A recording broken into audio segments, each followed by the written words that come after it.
Hi everyone, I'm Dr. Nina, your Law Doc. I'm a medical doctor and an admitted attorney, and welcome to the Legal Clinic. This is where medicine meets the law in real life. This is the space where we bridge the gap between the consulting room and the courtroom. Each week, we unpack clinical, ethical, and legal issues that shape everyday healthcare practice. From consent to negligence to risk to regulation and accountability. We take complex medico-legal concepts and break them down in a way that is practical, grounded, and directly relevant to how you practice every day. Whether you're a healthcare professional, legal practitioner, policymaker, or someone who's simply interested in the field and is navigating the medico-legal landscape, the Legal Clinic is where you come for clarity, context, and empowering conversation. Again, welcome to the Legal Clinic, where we sit at the intersection of healthcare, law, ethics, and professional integrity. Here, we diagnose risk, examine responsibility, and unpack legal, ethical, and medical standards that shape the real-world decisions. In today's episode, we're starting the year with something practical, the top 5 tips every clinician should consider going into 2026. Before we begin, a quick disclaimer. The content of this podcast is intended for general, educational, and informative purposes only. It does not constitute legal advice, medical advice, or professional advice services. The discussions are based on general principles and may not apply to your specific circumstances. Listening to this podcast does not create a doctor-patient relationship or a lawyer-client relationship. If you require advice tailored to your circumstances, you should consult a qualified legal or healthcare professional. The Legal Clinic disclaims any responsibilities for actions taken based on information shared in this podcast.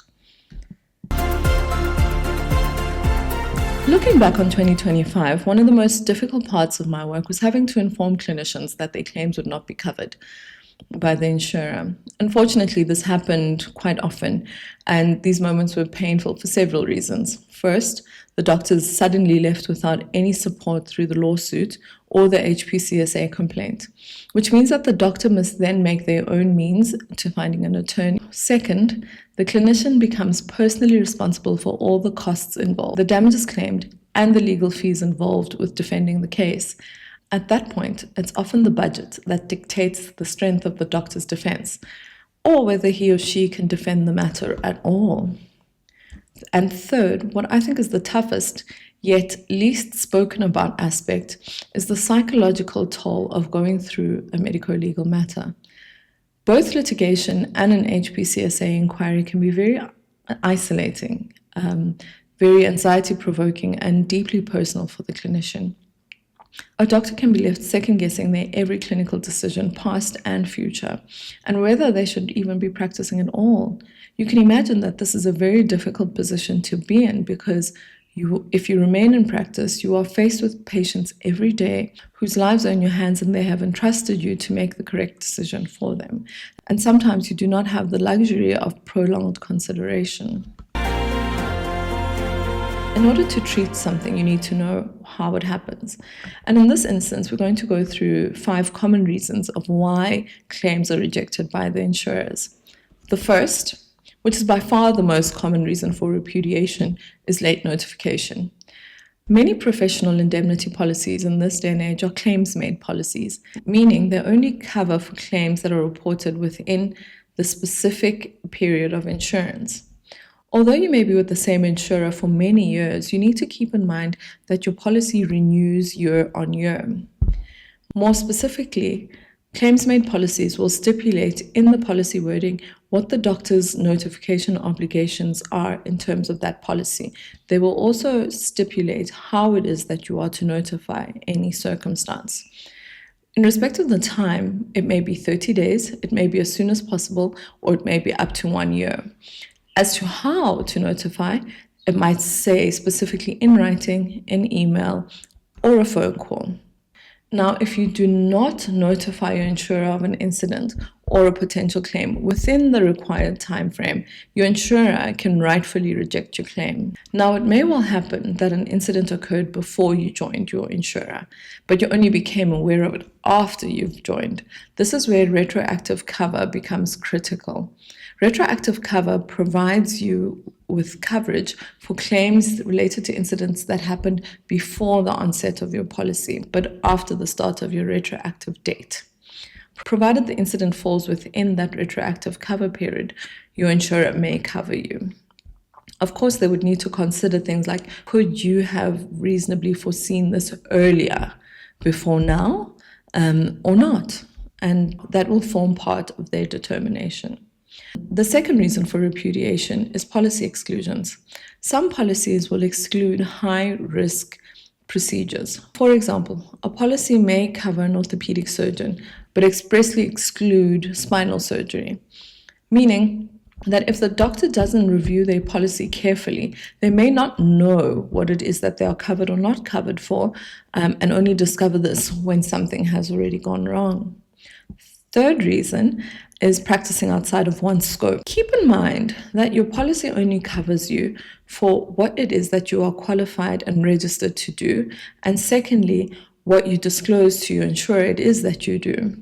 If you perform outside of those two parameters and it is not a life-saving emergency, your claim may be rejected. I need to emphasize that not all policies will cover you for Good Samaritan acts. Again, it is very important for you to know what it is that you're covered for and what you are not covered for. When it comes to the Good Samaritan acts, I know from personal experience, having been in emergency medicine for a long time, when I came across a situation where I felt that I could assist, my natural instinct was to want to assist.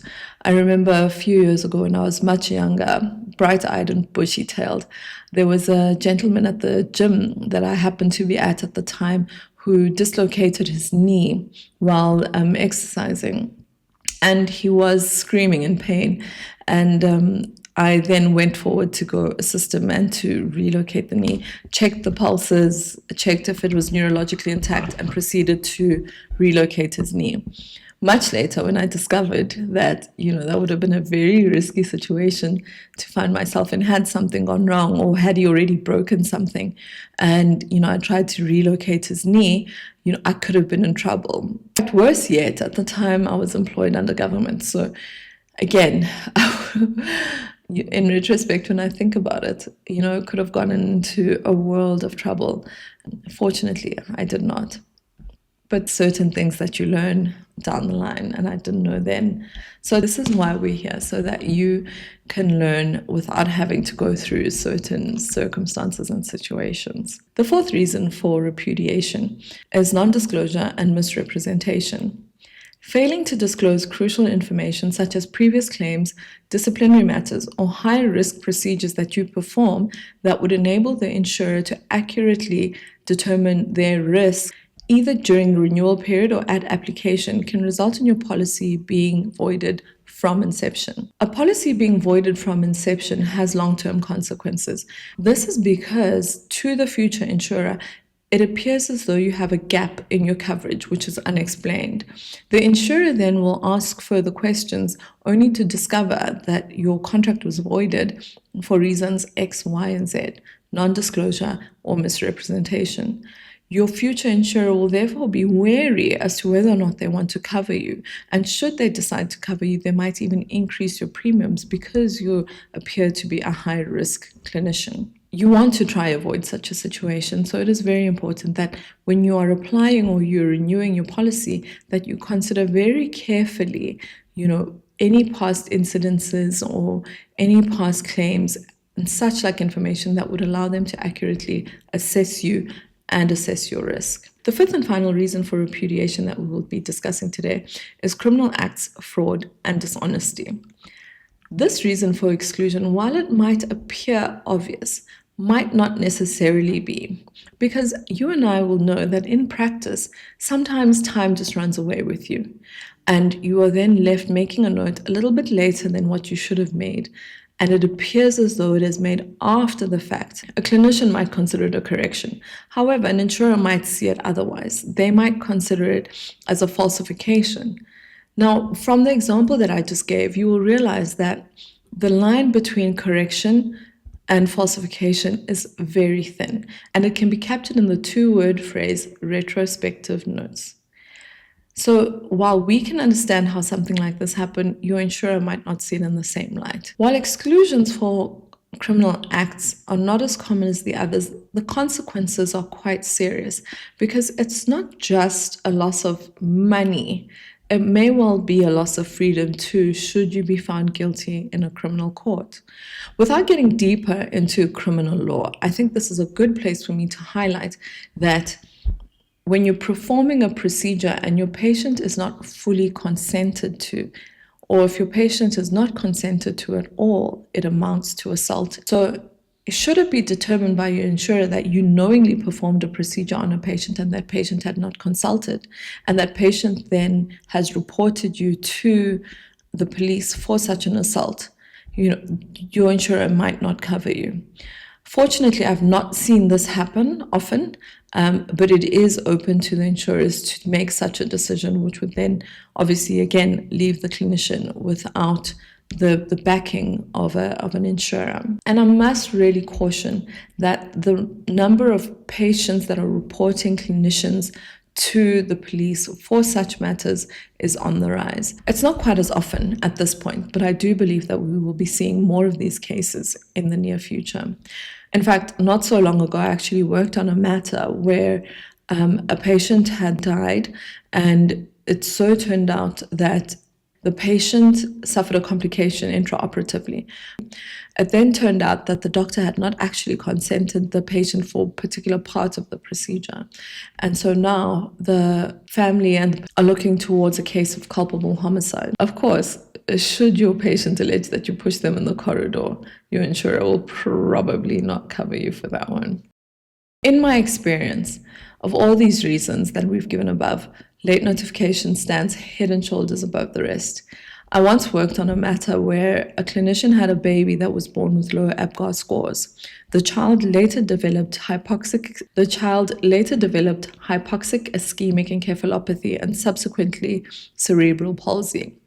The doctor did not notify the insurer at the time of the birth complication or within the stipulated time period. The insurer was only notified years later when summons was served on the doctor. The claim was then rejected by the insurer on the basis of late notification, stating that the doctor could have reasonably been aware that the low APGAR scores had the risk of becoming a claim. This means that the clinician will be facing this claim without the backing of the insurer, meaning that he will personally be liable for the damages and the legal costs associated with this matter, including expert fees and the fees of the other side, should the court find that indeed he was negligent.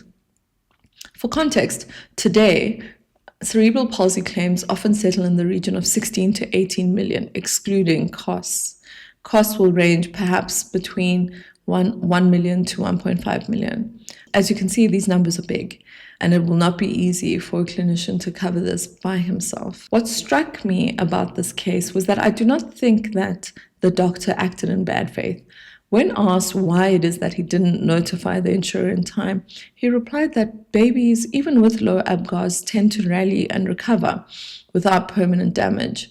Clinically, this reason somewhat makes sense to us. But in retrospect, when I think about this claim, I think perhaps it would have been prudent and it would have benefited the doctor to speak to the pediatrician after the fact and find out how this child is doing so that he would then be able to know how to proceed. As we'll discuss a little bit later on, there's the issue of feeling uneasy about something that should lead you to report. And I think a baby born with low APGARs, even if they do rally, should be something that leaves any clinician feeling a little uneasy. It's very important to keep in mind that insurers do not assess fault or outcomes. They assess risk. This is especially important in the medical malpractice space, where consequences often take weeks, months, or even years to materialize. I've worked on matters where parents have taken up to 8 years to come and institute a matter. So the question is not whether or not the risk will materialize. The question is rather, whether there is potential for a claim at the time of the incident. A key insight that I gained from this case is that there is a material difference in how, as doctors, we look at risk and how insurers on the other side perceive risk. I think that as clinicians, we look at the broader clinical trajectory of a patient, as well as personal experience, whereas the insurance assess the risk right now. They look at a snapshot of the incident, irrespective of what happens before or what happens after. This is because even if you are not negligent, or even if you do not think you are negligent, that doesn't stop a patient from suing you or complaining to the HPCSA.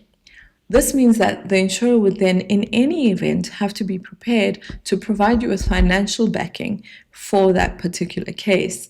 In turn, that means that they have to have the right cost reserves to be able to mount that defense should it in the future come. Keeping in mind that insurance is, by definition, the support against an undetermined future event. I said all of that to say this, that you should therefore notify all births with low APGARs, even if you think that the baby might recover.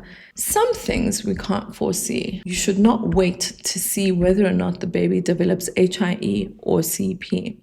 So you're probably asking, does this mean I have to now notify absolutely every incident that occurs in the course of your everyday practice?